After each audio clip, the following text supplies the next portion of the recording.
जय जय श्री राधे। बंधुओं, मैंने आपको इससे पिछले वीडियो में बताया कि किस प्रकार से सौनकादिक मुनि जो है सूत जी महाराज से कह रहे हैं कि हे गुरुदेव, जो कलयुग रूपी जो अजगर है उसने अपना मुख फैला रखा है और किस प्रकार से जो है हम सभी एक एक करके उसके ग्रास बनते जा रहे हैं। तो इस कलयुग रूपी अजगर के मुख से निकलने का जो रास्ता है, उससे मुक्ति का जो साधन है वह पूछ रहे हैं सौनकादिक मुनि सूत जी महाराज से। अब इसके आगे सूत जी कहते हैं कि एवं विनमये जाते सुधाराज्ञा प्रपीयताम्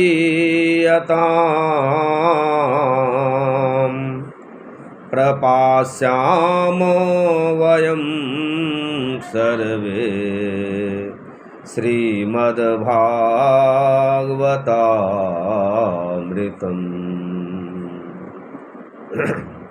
जो बहुत प्रकार से सौनकादिक मुनियों ने सूत जी महाराज से अनुनय विनय किया है, तो सूत जी महाराज मान गए और सूत जी महाराज ने कहा है कि हे ऋषियों, मैं आपको ऐसी कथा सुनाता हूँ, ऐसा कथा सुनाऊंगा जो कभी कभी ऐसी कथा देवताओं को भी दुर्लभ हो जाता है।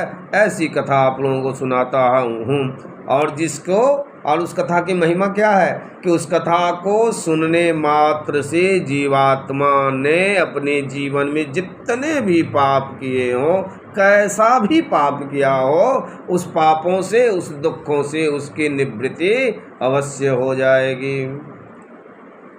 और फिर इस प्रकार से कह करके सूत जी महाराज ने कथा कहना आरंभ किया है। तो सबसे पहले क्या कथा कहा है उन्होंने कि एवं विनमये जाते सुधाराज्ञा प्रपीयताम् प्रपास्यामो वयं सर्वे श्रीमद्भागवतामृतम्।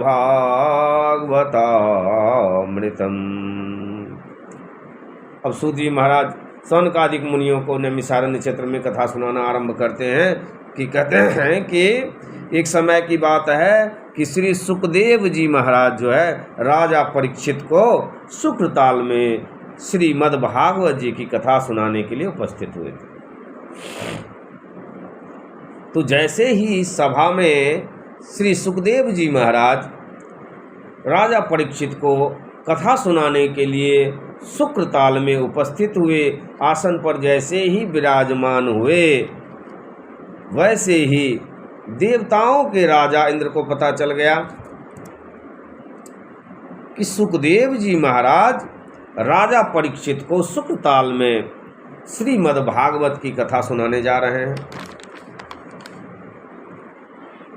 तो और ऐसी कथा सुनाने जा रहे हैं जिसको सुनने से परीक्षित जी महाराज को सद्गति हो जाएगी, उनको मोक्ष की प्राप्ति हो जाएगी, जन्म मरण के फेर से वो जो है बच जाएंगे, ऐसी कथा का प्रभाव है। तो देवराज इंद्र ने समस्त देवताओं के साथ, जो भी उनके साथ देवता थे, वरुण, अग्नि, पवन, है ना, ये सभी देवताओं को लेकर के उन्होंने क्या किया कि एक हाथ में सबसे पहले अमृत का कलश ले लिया और अमृत का कलश लेकर के देवराज इंद्र आगे आगे और उनके पीछे पीछे सभी देवता पहुंच गए। कहाँ? शुक्रताल पहुंच गए, जहां परीक्षित जी महाराज को श्री सुखदेव जी कथा सुनाने वाले थे। तो सुखदेव जी वहां बैठे हुए हैं और उनके पास हाथ में अमृत का कलश लेकर के इंद्र जी महाराज पहुंच जाते हैं। तो और आकर के इंद्र सहित सभी देवताओं ने सुखदेव जी महाराज को नमस्कार किया, प्रणाम किया और कहा कि महाराज आप ये जो भागवत जी की कथा है जो राजा परीक्षित को आप सुना रहे हैं, तो ये कथा आप किस लिए सुना रहे हैं? इसलिए ना कि 7 दिन के बाद में राजा परीक्षित की मृत्यु हो जाएगी, तो यदि वह श्रीमद् भागवत जी की कथा का रसपान कर लेंगे तो उनकी मुक्ति हो जाएगी। तो महाराज ऐसा करिए ना कि मैं अपने साथ अमृत का कलश लेकर के आया हूँ, तो इसमें से थोड़ी सी अमृत जो है राजा परीक्षित को पिला दीजिए और उसके बदले ये जो कथा है वो हमें दे दीजिए, अर्थात हमें सुना दीजिए। आखिर आपका उद्देश्य क्या है कि श्रीमद् भागवत का कथा आप इसलिए सुना रहे हैं कि वो जन्म मरण के फेरा से छूट जाएगा, मोक्ष हो जाएगा उसको, तो अमृत ही पिला दिए कि इकट्ठे अमर ही हो जाए। तो आप उनको कथा सुनाने से भी बच गए और कथा हमें सुना दीजिए, हम देवताओं को दे दीजिए वो कथा। तो अर्थात क्या हुआ इसका कि आप इसका विनिमय कर लीजिए, विनिमय, एक्सचेंज। मैं आपको अमृत देता हूँ, आप मुझे कथा दीजिए बदले में, और इसका विनिमय करने के बाद अपना आप अमृत ले लीजिए और परीक्षित जी को इसका पान करा दीजिए और श्रीमद् भागवत का रसपान हम सभी देवताओं को करा दीजिए। इंद्र का इस प्रकार वचन सुनकर सुखदेव जी महाराज मुस्कुराकर उनसे कहा, क्या कहा कि क्व स्वसुधा क्व कथा लोके क्व काचः क्व मनिर्महान् ब्रह्मरातो विचार्यैवं तदा देवाञ्जहासः।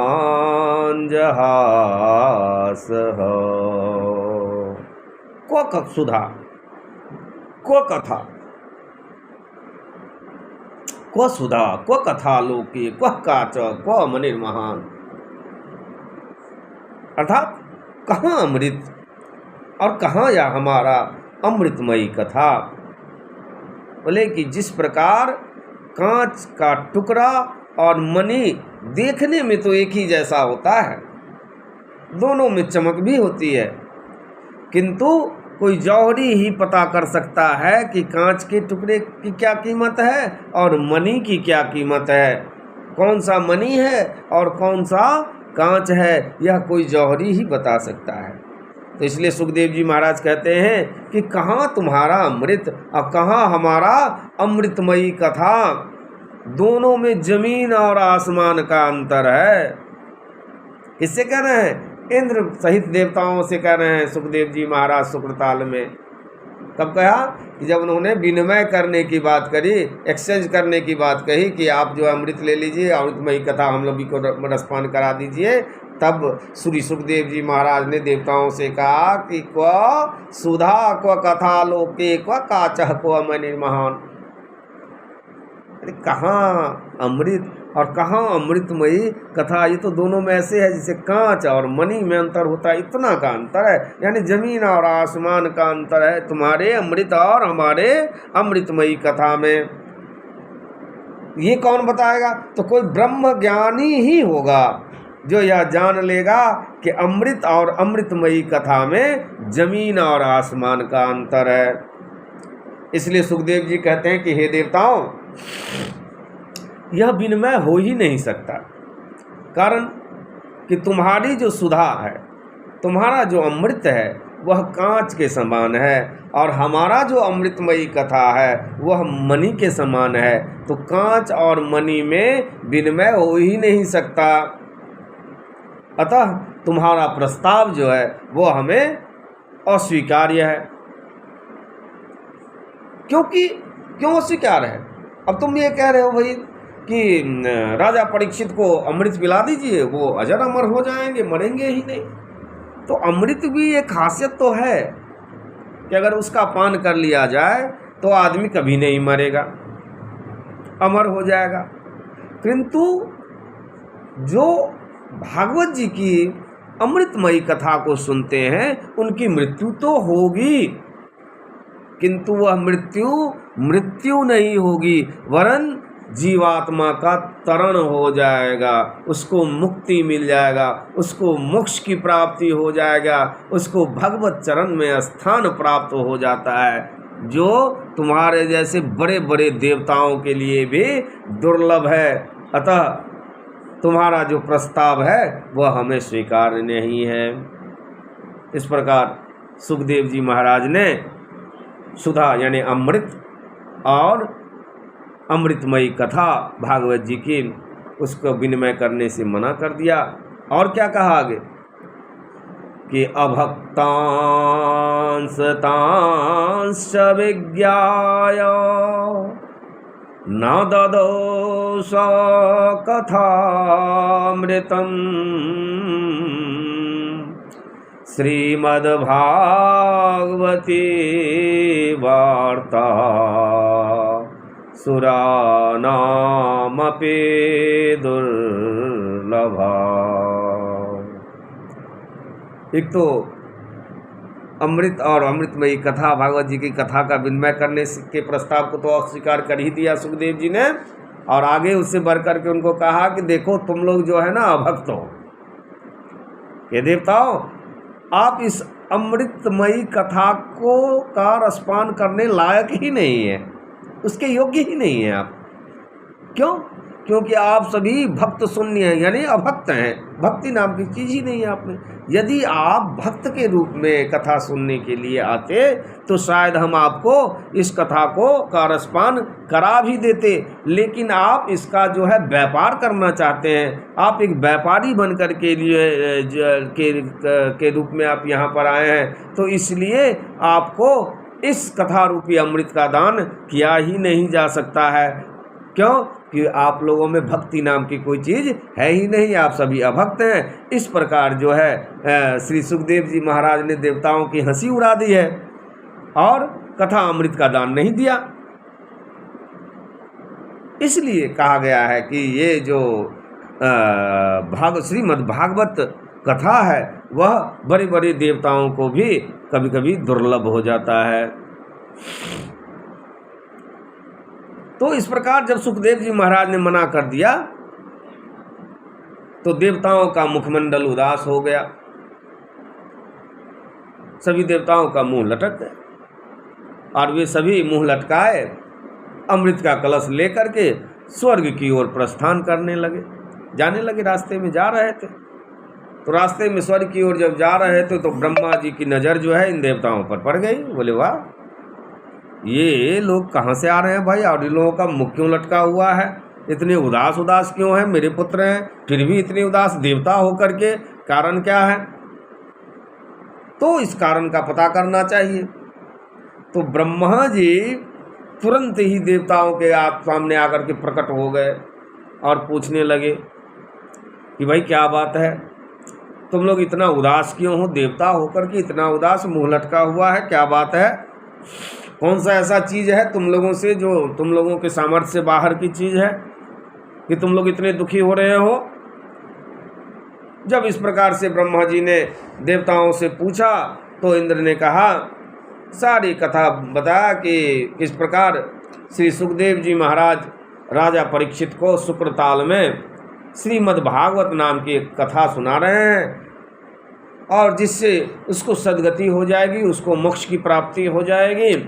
हाँ, और वो कथा सुना रहे हैं तो हम लोगों ने सोचा कि चलो क्यों नहीं अमृत का पान जो है परीक्षित जी को करवा दिए जाएं और अमृतमयी जो कथा है जिससे मोक्ष हो जाता है, जिससे सद्गति वैकुंठ की प्राप्ति हो जाती है, तो उस कथा को हम लोग ले लें और अमृत राजा परीक्षित को पिला दें जिससे वो अजर अमर हो जाएं। और ऐसा सोच करके हम सभी देवता शुक्रताल पहुँचे श्री सुखदेव जी महाराज के पास और हमने इस प्रकार से उनसे आग्रह किया, किंतु उन्होंने साफ साफ मना कर दिया। और मना तो कर ही दिया, उन्होंने कहा कि तुम्हारा जो अमृत है वो कांच के समान है और हमारा जो भागवत जी की कथा है वो अमृत जो है मणि के समान है। तो कहाँ तुम्हारा अमृत, कहाँ हमारा अमृतमयी कथा, दोनों में ज़मीन और आसमान का अंतर है।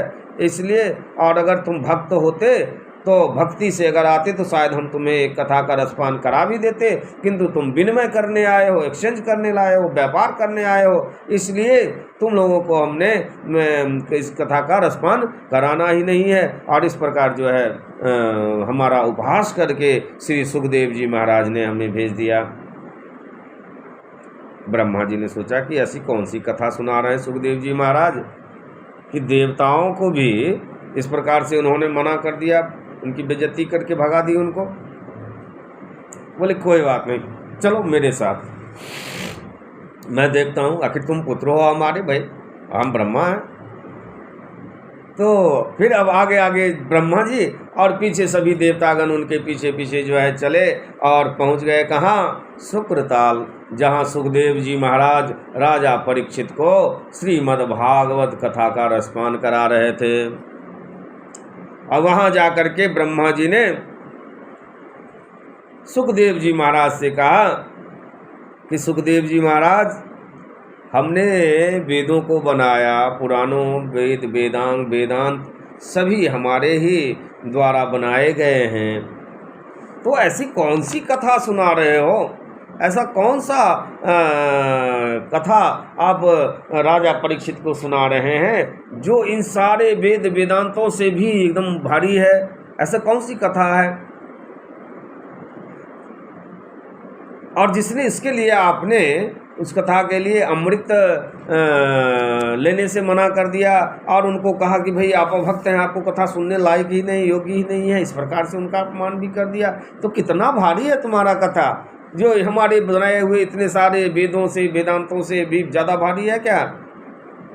श्री सुखदेव जी महाराज हाथ जोड़ करके ब्रह्मा जी से कहते हैं कि प्रभु, हमें इस चक्कर में ना उलझाओ, हमें क्या पता कि कितना भारी है, कितना हल्का है। हमें तो जो पता था वो हमने देवताओं को बता दिया।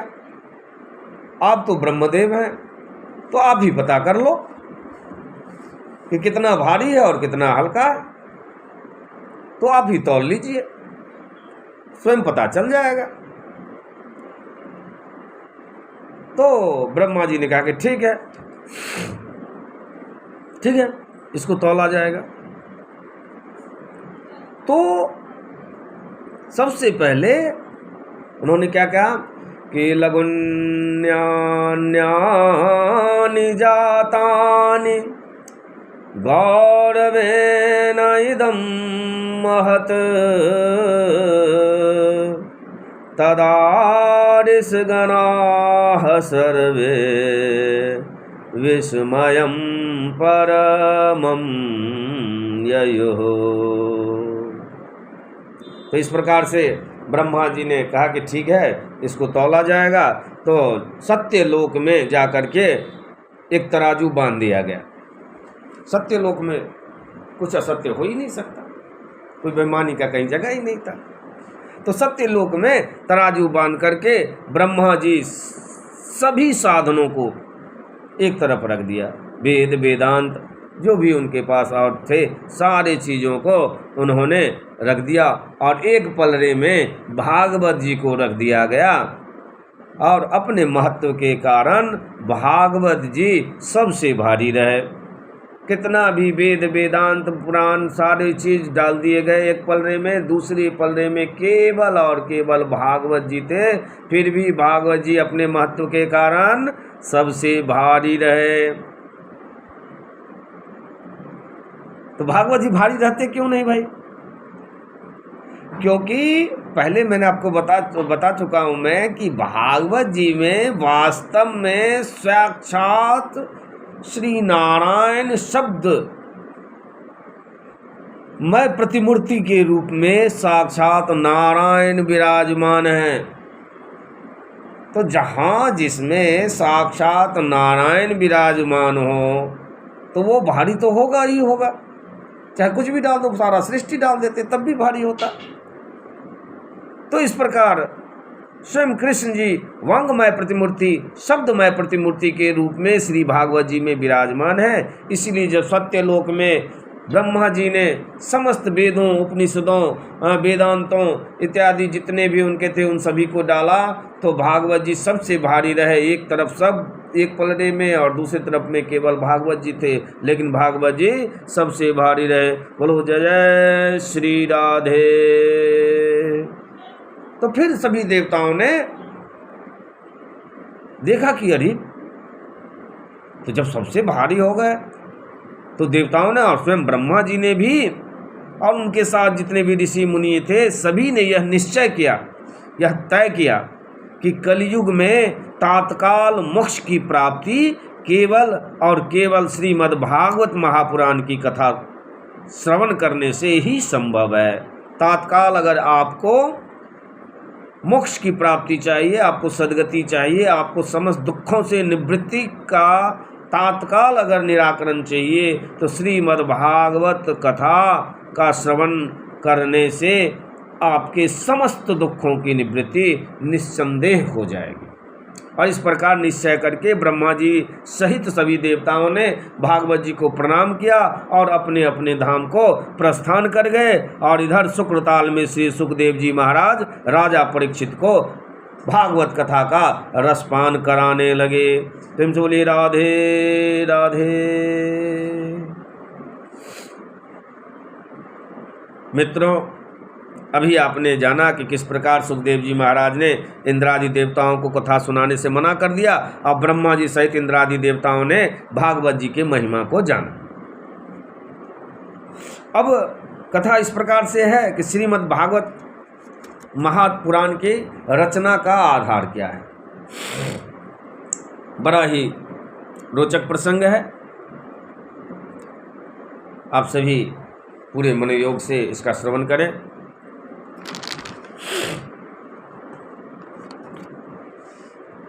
तो सबसे पहले जो श्रीमद् भागवत महापुराण की रचना का जो आधार है, तो सबसे पहले श्रीमन नारायण ने ही चतुश्लोकी भागवत 4 श्लोकों का भागवत ब्रह्मा जी को सुनाया था। फिर ब्रह्मा जी ने अपने मानस पुत्र श्री नारद जी को वही चतुश्लोकी भागवत सुनाया का श्रवण करवाया। 4 ही श्लोक का था। तो जब नारद जी ने इस चतुश्लोकी भागवत को सुना 4 श्लोक का, तो वो पहुंच गए कहाँ? व्यास जी के पास, महर्षि वेदव्यास जी के पास। और उन्होंने महर्षि वेदव्यास जी से कहा कि भाई आप अभी तक 17 पुराण लिख चुके हैं। बोले जी लिख चुका हूँ। तो ये जो 17 पुराण लिख चुके हो, तो इस 17 पुराण में कोई भी पुराण एक दूसरे के साथ मेल नहीं खा रहा। शिव पुराण पढ़ो तो शिव जी सबसे बड़े, कोई और पुराण पढ़ो तो कोई और सबसे बड़े। तो ये बड़ा कंफ्यूजन है तुम्हारे 17 पुराण में, एक दूसरे से कोई भी पुराण मेल ही नहीं खाता है। तो जो भक्त हैं, जो साधक हैं, तो उनमें उनको तो एक कंक्लूजन चाहिए ना, उनको तो निष्कर्ष पे पहुंचना है ना। और ये 17 पुराण अगर पढ़ लें तो और कंफ्यूज हो जाएगा, निष्कर्ष पे कब निकलेगा। तो 17 पुराण तो आपने लिख दिया, तो इसलिए आपको चाहिए कि एक और पुराण की रचना आप करें जिसमें सभी पुराणों का निचोड़ आप उसमें रखें, कंक्लूजन, निष्कर्ष आप उसमें रखें। तो महर्षि वेदव्यास जी ने कहा कि बात तो सही है, लेकिन तो मैं सोचता हूँ। बोले सोचने की कोई ज़रूरत नहीं है, मैं बताता हूँ, तुम लिखो। तो वही चतुश्लोकी भागवत जो ब्रह्मा जी ने श्री नारद जी को बताया था, वही 4 श्लोकों का भागवत जो है श्री नारद जी ने महर्षि वेदव्यास जी को सुना दिया। और उसी चतुश्लोकी 4 श्लोकों के भागवत जी को आधार बनाकर महर्षि वेदव्यास जी ने 18,000 श्लोक की रचना की और उस ग्रंथ का नाम रख दिया श्रीमद् भागवत महापुराण। तो श्रीमद् भागवत महापुराण उसका नाम रखा। लेकिन 18,000 श्लोक, 335 अध्याय, 12 स्कंध, इतना बड़ा, इतना महान बड़ा जो है ग्रंथ की रचना महर्षि वेदव्यास जी ने कर दिया। किंतु नारद जी को भागवत जी की कथा तो पता था पहले से, क्योंकि ब्रह्मा जी ने बताया था, किंतु सप्ताह श्रवण की विधि क्या है, ये सप्ताह श्रवण की विधि क्या होती है, यह उन्हें पता नहीं था। हम जब भागवत जी की कथा सुनने के लिए जाते हैं तो वहाँ बैनर वगैरह लगा हुआ रहता है, और वहाँ जाकर के हम देखते हैं तो उसमें लिखता है श्रीमद् भागवत कथा सप्ताह, इस तरह से सप्ताह लिखा ही रहता है। तो ये सप्ताह क्यों लिखा हुआ रहता है?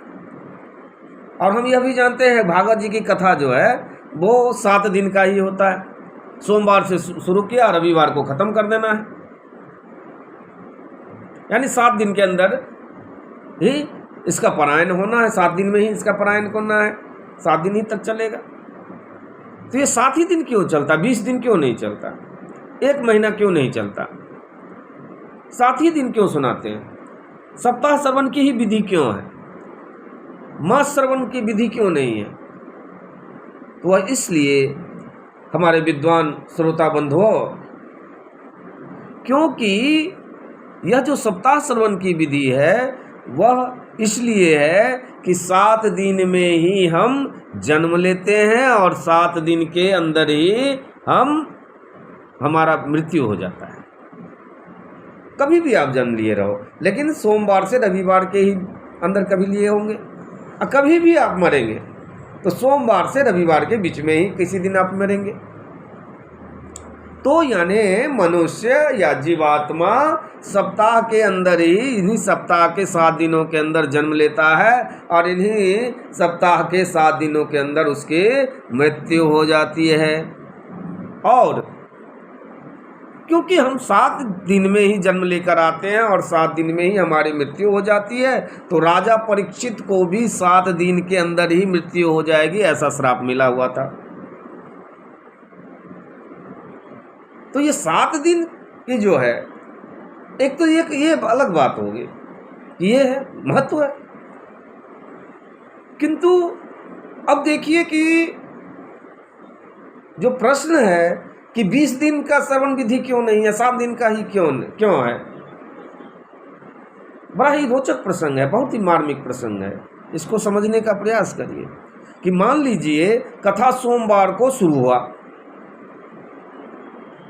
तो जिस सोमवार को कथा की शुरुआत हुई और उस कथा को श्रवण करने के लिए जो लोग भी सोमवार की कथा का पूरा श्रवण किया, तो उस सोमवार से पहले अपने जीवन, इस जीवन काल से लेकर के पूर्व के जन्मों में भी उस सोमवार को जितने भी पाप जाने या अनजाने आपने किया है, वो सब पाप का शमन हो जाएगा, वो सब पाप नाश हो जाएगा, वो सब पाप समाप्त हो जाएगा।